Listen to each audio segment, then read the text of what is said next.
Sebut Indonesia terkuat di grup A. Reaksi sangat mengejutkan pelatih timnas Filipina U23 usai melihat calon lawannya bantai Brunei 8-0. Bukannya introspeksi diri, pelatih Malaysia ini sampai bilang begini soal kemenangan besar Indonesia atas Brunei. Kecewa timnya kalah mengenaskan dari Filipina U23. Supporter Malaysia mengamuk sampai lakukan hal ini. Super ketat, terancam dicoret Gerald Van den Berg. Selebrasi Jens Reven dapat peringatan dari sang arsitek. Serta beberapa berita timnas Indonesia hari ini. Selengkapnya hanya di Kickoff Football.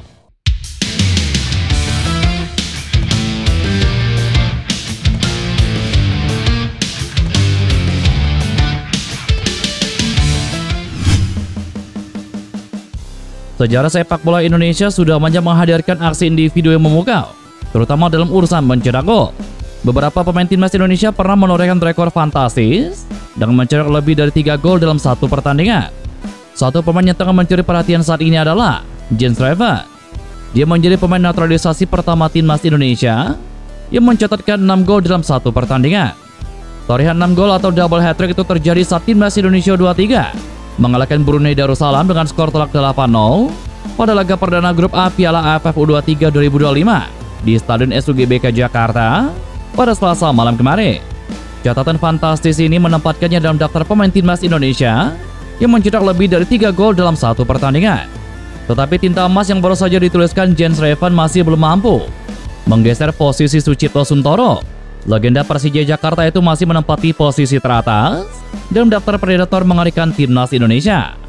Sucipto Suntoro berdiri di posisi pertama dengan catatan yang mungkin sulit dipecahkan. Dia memegang rekor 8 gol dalam satu pertandingan. Penyerang legendaris ini menunjukkan ketajaman yang luar biasa, menjadikannya pencetak gol terbanyak dalam satu laga untuk skuad Garuda. Setelah itu, di era modern, nama Jens Reven muncul sebagai penerus tradisi penyerang tajam. Pemain naturalisasi ini berhasil mencetak 6 gol dalam satu pertandingan, menunjukkan performa yang luar biasa dan menjanjikan bagi masa depan timnas Indonesia. Striker timnas Indonesia U23 Jens Reven mendapatkan ancaman tidak dimainkan oleh pelatih Gerald Van den Berg gara-gara selebrasinya. Meski menjadi bintang di laga Piala AFF U23 antara timnas Indonesia kontra Brunei, namun Gerald Van den Berg tidak segan memberikan ketegasan terhadap Jens Reven. Setelah mendapatkan peringatan dari sang pelatih, Jens Reven mengakui tobat dan tidak akan mengulang kesalahan yang sama. Dengan mencetak 6 gol, Jens Reven yang juga pemain Bali United tersebut melakukan beberapa selebrasi, salah satunya selebrasi pacu jalur. Selebrasi pacu jalur atau aura framing belakangan memang viral karena menjadi gaya hits di semua kalangan.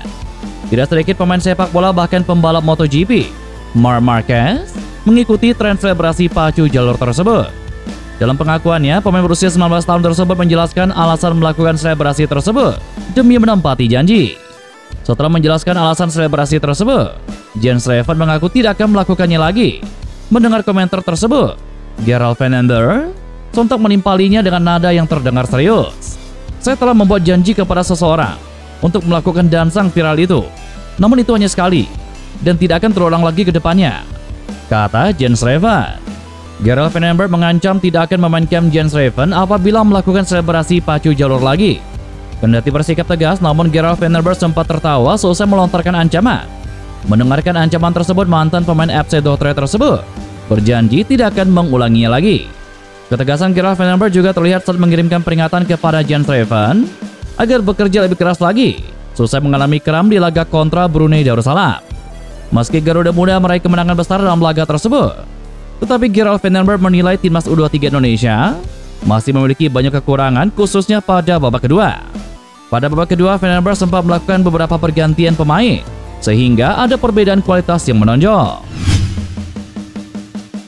Dengan kemenangan besar yang didapatkan skuad Garuda Muda pada laga Selasa malam kemarin, membuat Ketum PSSI Erick Thohir buka suara. Awal yang baik, dan memang Coach Gerald kan baru pertama. Dia fokus latihan 2 minggu.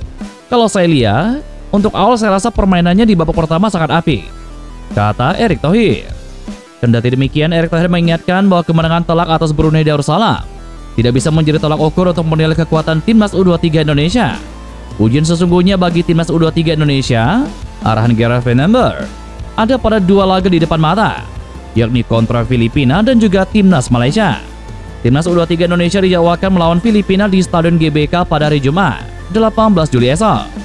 Bahkan jelang menghadapi skuad Garuda Muda, pelatih Filipina U23, James McPherson, mengaku pihaknya sudah menempatkan analis sebagai mata-mata untuk menyaksikan pertandingan timnas Indonesia kontra Brunei Darussalam. Hal itu diungkap sang juru taktik usai mengantarkan The Askal meraih kemenangan sensasional atas pasukan Malaysia U23. Berbicara soal persiapan jelang laga kedua kontra pasukan Gerald Fernandez, McPherson pun terang-terangan mengaku sudah ada analis yang ditempatkan di tribun stadion untuk menyaksikan pertandingan. Sosok tersebut bertugas membongkar permainan timnas U23 untuk kemudian memberikan laporan kepada pelatih Filipina jelang duel keduanya. Kami punya analis yang luar biasa dan sudah berpengalaman bekerja dengan sejumlah tim nasional. Mereka ada di atas tribun menonton pertandingan Indonesia kontra Brunei. Saya akan pergi sekarang. Dia duduk di sini dan dia akan membongkar permainan Indonesia untuk saya. Lalu kita akan bertemu setelah ini, kata McPherson. Jika skuad Garuda berpesta ke gawang Brunei Darussalam pada Selasa malam tadi, nasib berbeda justru dialami oleh sang rival yakni timnas Malaysia U23. Ya, timnas U23 Malaysia dipaksa mengakui keunggulan Filipina usai kalah 0-2 dalam laga perdana grup A ASEAN Cup U23 2025 di Stadion SUGBK Jakarta pada Selasa malam tadi.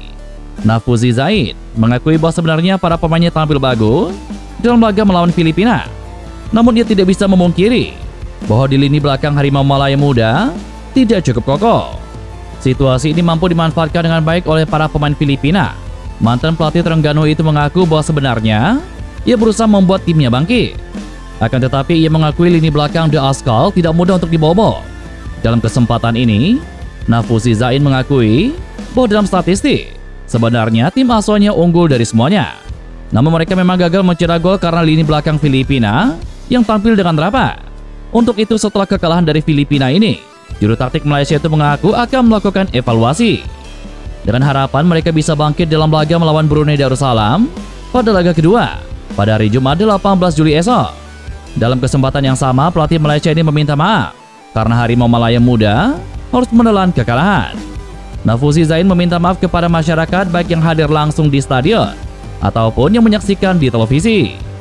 Saya tahu betul bahwa dukungan supporter itu penting. Walaupun kita lihat, karena cedera beberapa pemain, tak banyak supporter Malaysia yang datang langsung ke stadion. Tetapi saya yakin, dukungan dari para fans di Malaysia tetap diberikan kepada tim ini, terutama kepada saya sebagai pelatih, dan juga kepada para pemain. Itu sedikit banyak memberikan semangat bagi kami untuk terus berjuang.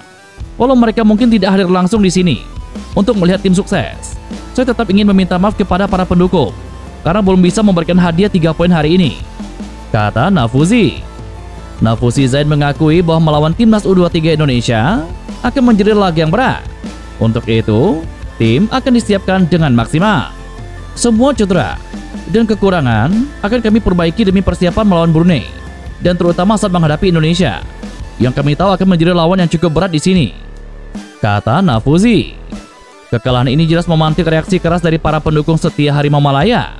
Di sosial media FEM, terlihat banyaknya komentar pedas yang dilontarkan para pendukung timnas Malaysia atas hasil memalukan tersebut.